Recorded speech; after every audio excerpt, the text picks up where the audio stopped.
Hello बच्चों, यदि आप भी विज्ञान का 2023 का पेपर देकर आए हैं तो 824 ईपी आप अपने क्वेश्चन मैच कर लीजिए, आपके कितने सही हैं। और कमेंट्स बॉक्स में उत्तर ज़रूर, आपने जो क्वेश्चन आपने करे हैं उसके ज़रूर बताइए कितनी संख्या हुई है। तो पहला क्वेश्चन हम देखते हैं। एक लेंस की क्षमता -2.5 डायोप्टर, माइनस का है तो ये दोनों तो ऑप्शन गलत हो गए क्योंकि उत्तल है। यहाँ पर माइनस दिखते ही अवतल होता है। लेंस की फोकस दूरी, तो फोकस दूरी का सीधा सीधा बिल्कुल सूत्र होता है, पी का मान दे रखा है ये F बराबर 100/P, F बराबर 100/P ये सूत्र होता है।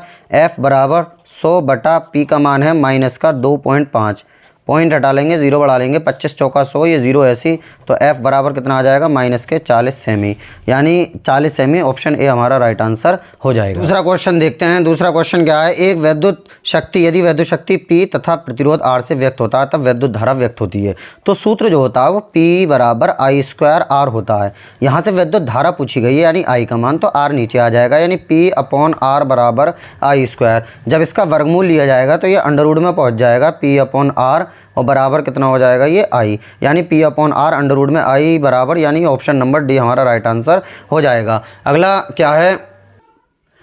तीसरा है, प्रकाश की चाल माध्यम 1 व माध्यम 2 में क्रमशः V1 और V2 हो तब माध्यम 1 का अपवर्तनांक माध्यम 2 के सापेक्ष, 1 का 2 के सापेक्ष पूछा गया है। जब 1 का 2 के सापेक्ष पूछा गया है तो ऑप्शन हो जाएगा बी, और 2 का 1 के सापेक्ष अगर पूछता तो ऑप्शन ए होता। अगला चौथा, निम्नलिखित में से कौन सा असत्य है, मतलब गलत कौन सा है। चुंबकीय क्षेत्र रेखाएं चुंबकीय उत्तरी ध्रुव से प्रकट होती हैं, बिल्कुल सही बात है ये तो, यानी ये ऑप्शन नहीं है। तो कौन सा होगा। चुंबकीय बल रेखाएं परस्पर एक दूसरे को प्रतिच्छेद करती हैं, आपस में एक दूसरे को कभी भी चुंबकीय बल रेखाएं प्रतिच्छेद नहीं करती हैं। अगला है, इनमें से किस दर्पण का दृष्टि क्षेत्र अधिकतम होता है। तो ये तो हर कोई जानता है, उत्तल दर्पण का होता है, जो साइड गाड़ियों में साइड में लगे होते हैं उसका।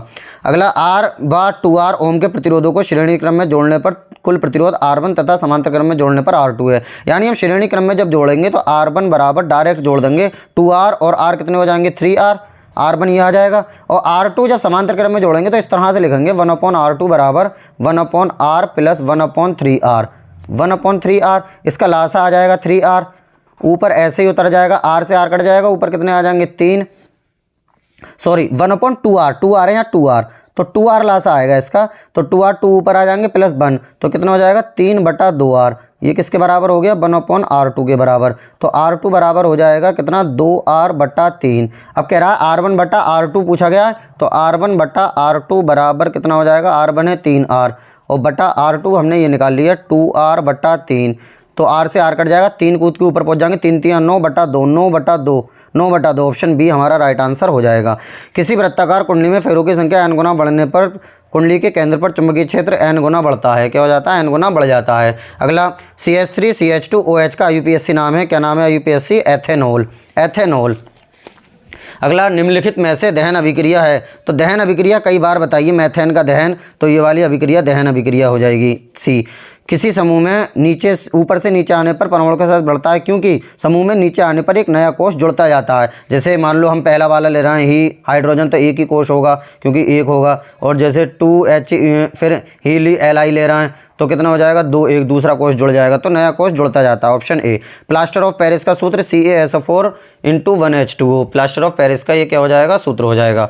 अगला, शुद्ध जल का pH मान हर कोई जानता है 7 होता है। एल्डिहाइड का क्रियात्मक समूह क्या होगा, ये किसका होता है, ये होता है एल्कोहल का। ये किसका होता है, ये कीटोन का। ये किसका होता है, कार्बोक्सिल समूह। ये क्या होता है, एल्डिहाइड CHO, CHO क्या होता है, एल्डिहाइड। निम्नलिखित में से कौन उत्पादक है। उत्पादक क्या होते हैं, हरे पौधे उत्पादक होते हैं। मटर के लंबे पौधे TT और बौने पौधे TT के मध्य क्रॉस कराने पर प्रथम सतती पीढ़ी में मिलेंगे, क्या मिलेंगे, सभी लंबे पौधे मिलते हैं। प्रथम सतती पीढ़ी में क्या मिलते हैं, सभी लंबे पौधे मिलते हैं। अगला चलते हैं विकल्प की ओर, पहले विकल्प ही सब देख लेते हैं। निम्नलिखित में से कौन सा जोड़ा प्रकाश संश्लेषण के प्रयोग में प्रयुक्त होता है। तो सी, जल एवं कार्बन डाइऑक्साइड। सामान्य एकलिंगी नर पुष्प में नहीं पाया जाता। एकलिंगी नर पुष्प में बाह्य दल होता है, पुंकेसर भी होता है, पंखुड़ी, वर्तिकाग्र नहीं होता, क्योंकि वर्तिकाग्र जो होता है वो मादा पुष्प में होता है, मादा पुष्प में, नर पुष्प में नहीं। इंसुलिन स्रावित होता है अग्नाशय रस से। जैव विकास का सिद्धांत किसने प्रस्तुत किया था, चार्ल्स डार्विन ने।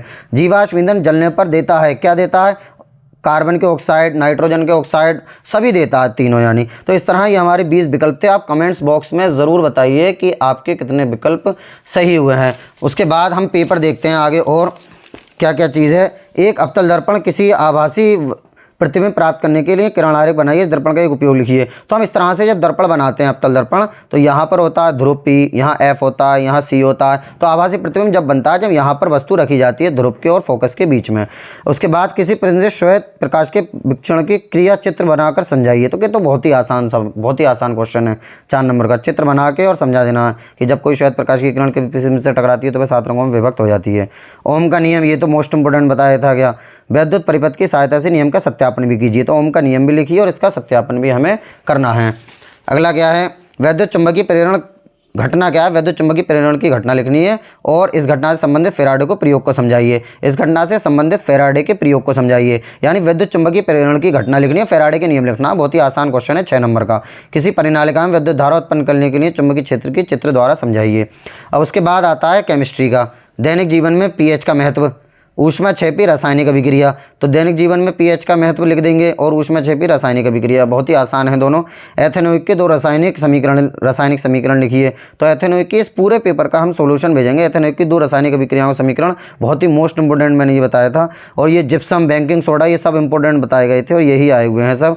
निम्नलिखित में से व्याख्या कीजिए। साबुन का निर्मलन क्रिया यानी स्वच्छीकारक, निस्तापन, भर्जन, धातुओं की सक्रियता श्रेणी यानी सजातीय श्रेणी जो होती, सक्रियता श्रेणी सॉरी, और संकलन अभी, या तो ये तीनों कर दें या ये तीनों तो बहुत ही आसान है। संकलन अभिक्रिया को उदाहरण द्वारा समझाइए।